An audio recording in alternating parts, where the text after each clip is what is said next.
what else am I supposed to do? Do I just sit in bed all day and just let everything else defeat me and just not do anything and not experience anything anymore just because my eyes don't work? We are all vested in trying to prevent blindness. We're working as hard as we can, and I know so many people who absolutely thrive on trying to restore people's vision. It's 2021. We have virtual reality, we've put man on the moon, and we even have self-driving cars. We've all benefited from technological advances, but have we all benefited in the same way? Every day, 250 people start to lose their sight in the UK, and 1 in 5 people will live with sight loss in their lifetime. Despite this, many aspects of everyday life are still inaccessible to those who are visually impaired. From online shopping to social media to turning on a light, how can technology and society help to change this? Jamie McAllister lost his sight as a teenager as a result of suspected Stickler syndrome. Now aged 21, he has founded his own podcast and relies on screen readers every day of his life. I've had about 12, maybe 13 operations altogether on both my eyes in that 7-year period. So at the worst of it, I was having like 2 operations a year. If I didn't have a screen reader, I'd have to rely on other people. I hate doing that. A screen reader has enabled Jamie to live a more independent life. If I didn't find that, I wouldn't be talking to you right now. I wouldn't even know you right now. I wouldn't have done things that I've done the past 2 years or so. Traveling to different countries for football, traveling all around this country for football, meeting loads of new people all around the country. And just doing the simple things of, having a nose on a website or buying tickets for a concert by myself, or, just simple things that I think sighted people take for granted. Think, I'll just do this. Whilst there are over 2 million people living with sight loss in the United Kingdom, it is still seen as an awkward topic to discuss. Because of this, visually impaired individuals can often feel as if they are not a fully integrated part of society. To try and change this, the government implemented an accessibility scheme, which is a positive step forward, but still not without its flaws. There's a programme called Access to Work, where if you're in work or education, the government will subsidise or pay for some of that equipment. If you're not in work or education, there's no way as an individual you'd ever be able to afford that. So I think just some of the costs of some of the equipment, I think, are pretty astronomical for pretty marginal gain. And you mentioned that you attended a mainstream primary school and that you used to play football there quite a lot with your friends. Did you ever feel excluded from your friendship group as you began to notice your sight getting worse? I did sort of find as my sight was getting worse that perhaps I started to sort of feel excluded, because they might not pass with the ball because they think, Daz isn't going to see it or whatever. So it did start to get kind of more difficult. But at the same time, it probably gave me that little bit of an advantage because I had to work that little bit harder. Darren hasn't let his blindness hold him back, and in addition to being England's most capped and most decorated blind footballer, he is also a dual Paralympian, having represented Great Britain in judo and blind football. Context, definitely, I think it's the bridge really. It's the bridge between of helping me to do things for myself that I couldn't have done before. Technology is constantly evolving. From social media to websites to smartphone apps, visually impaired individuals use these and they need to be accessible. In September 2020, a government standard for accessibility on public sector websites was made mandatory. Alt text, keeping text brief, making sure the navigation is simple and straightforward have kind of been basic tenets of sort of web design for as long as I've been working. So how easy is it to implement accessible features onto the website? For people who have perhaps more of a technical background, more experience in doing web design, someone like myself, it is second nature.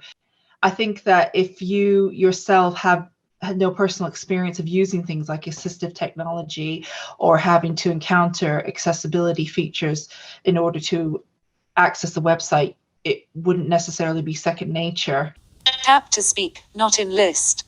Double tap to activate. Alt text is a feature available to use on most social media platforms too. Using image descriptions in posts can massively increase the quantity of people who can interact with your post and allow others to feel included.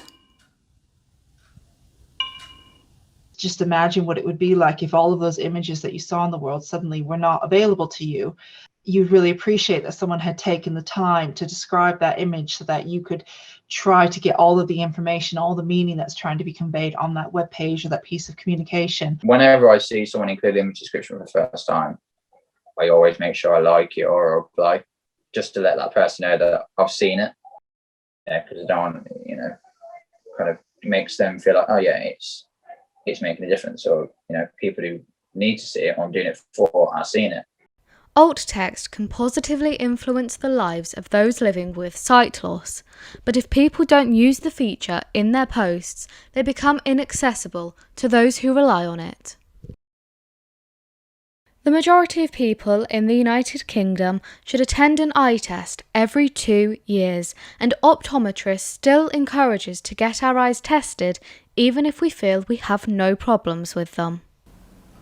iHealth UK estimates that over 5 million routine eye checkups were missed due to the COVID-19 pandemic. We don't get quite as close to the patients anymore because of COVID, so the tests have been adapted slightly, but the quality of the test is still exactly the same. We're just swapping different tests. And so when we go for a checkup, what can an optometrist find?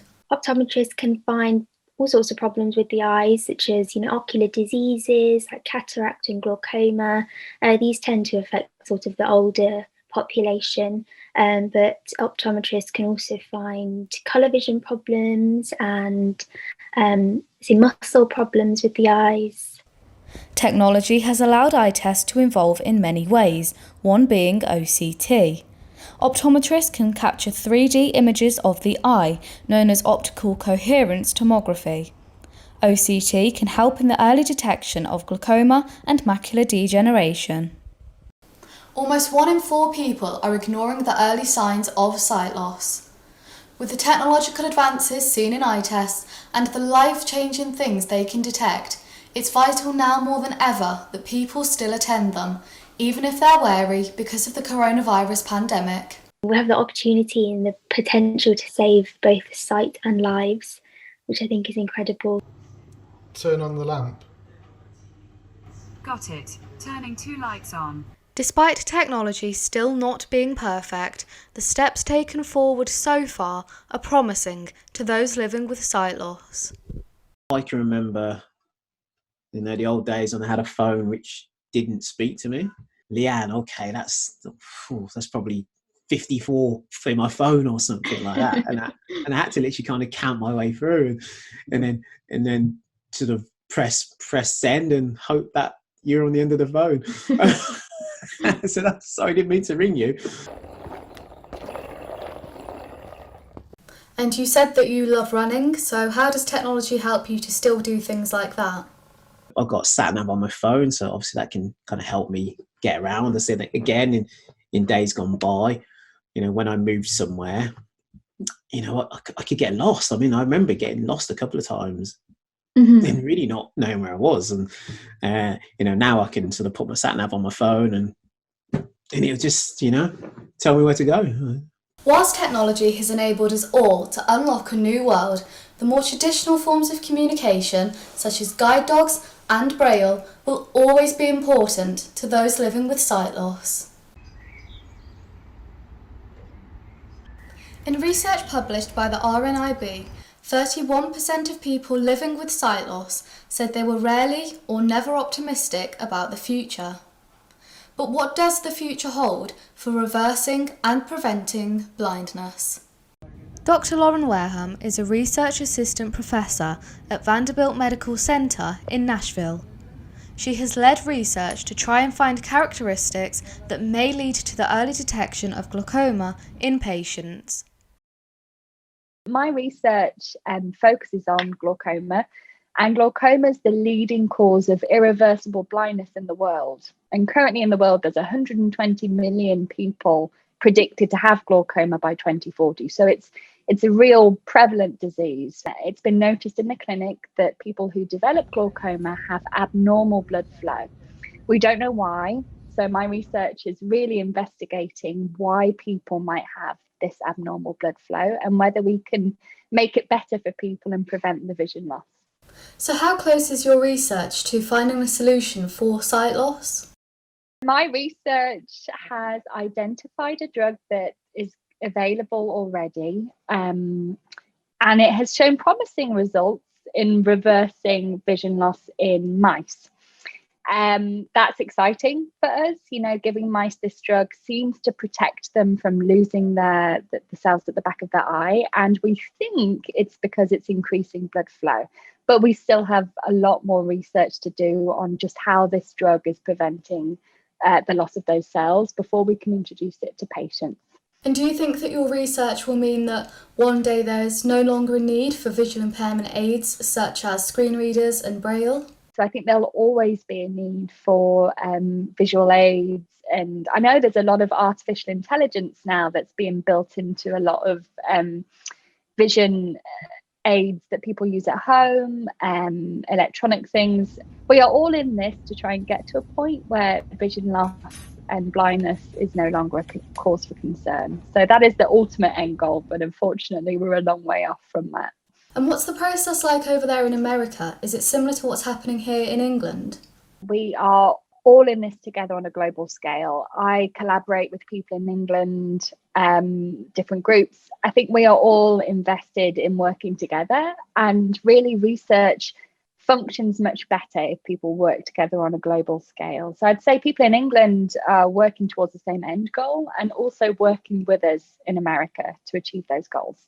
Whilst research into preventing and reversing blindness is being done, those living with blindness don't always feel they haven't lived a full life because of it. I had all this sort of pent-up aggression. I was frustrated about my sight. I was angry. I was, and I suppose sport was that outlet really to vent and to release all of that sort of pent-up frustration and anger.